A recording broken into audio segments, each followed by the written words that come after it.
ನೋಡೋಕೆ ಎಲ್ಲವೂ ಪರ್ಫೆಕ್ಟ್ ಆಗಿರೋ ಒಂದು ಲೈಫನ್ನ ಊಹಿಸ್ಕೊಳ್ಳಿ. ರಮೇಶ್ ಅನ್ನೋ ವ್ಯಕ್ತಿಗೆ ಬೇಕಾದ್ದೆಲ್ಲ ಇತ್ತು. ಒಳ್ಳೆ ಕೆರಿಯರ್, ಯಶಸ್ಸು, ಎಲ್ಲವೂ.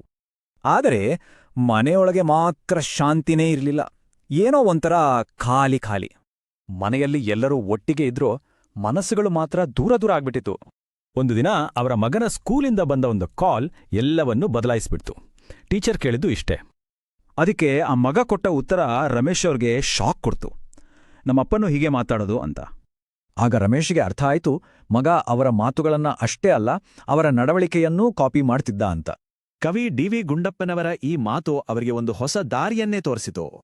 ಸೊ ರಮೇಶ್ ನಿರ್ಧಾರಕ್ಕೆ ಬಂದ್ರು, ಮೊದಲು ಬದಲಾಗಬೇಕಿರೋದು ನಾನೇ ಅಂತ. ಕಳ್ಕೊಂಡಿದ್ದ ನಂಬಿಕೆಯನ್ನ ಮತ್ತೆ ಗಳಿಸಲು 5 ಮುಖ್ಯ ಸೂತ್ರಗಳನ್ನ ಪಾಲಿಸಲು ಶುರು ಮಾಡಿದರು. ಮೊದಲ ಹೆಜ್ಜೆ ತುಂಬಾ ಸಿಂಪಲ್ ಆಗಿತ್ತು. ಶುರುವಾಗಿದ್ದು 2 ಪದಗಳಿಂದ, ಧನ್ಯವಾದ. ಸ್ವಲ್ಪ ಸ್ವಲ್ಪನೇ ಮನೆಯ ವಾತಾವರಣ ಪೂರ್ತಿಯಾಗಿ ಬದಲಾಗೋಕೆ ಶುರುವಾಯಿತು.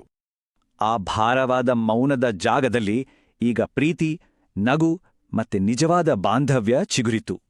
ಈ ಬದಲಾವಣೆಯನ್ನ ಅವರ ಮಗನ ಮಾತುಗಳೇ ಸಾಬೀತು ಮಾಡಿದ್ವು. ಕೊನೆಗೂ ಆ ಮನೆಯಾಗಿತ್ತು.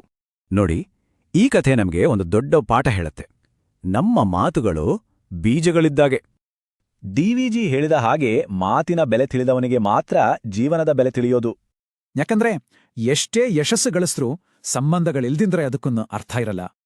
ಸೊ ಈ ಇಡೀ ಕಥೆಯ ಸಾರಾಂಶ ಏನಪ್ಪಾ ಅಂದ್ರೆ, ನಮ್ಮ ಮಾತುಗಳು ಬದಲಾದ್ರೆ ನಮ್ಮ ಸಂಬಂಧಗಳು ಬದಲಾಗುತ್ತೆ. ಅದೇ ಸಂಬಂಧಗಳು ಚೆನ್ನಾಗಿದ್ದಾಗ ಜೀವನ ತಾನಾಗಿ ಬಂಗಾರ ಆಗುತ್ತೆ ಅಲ್ವಾ?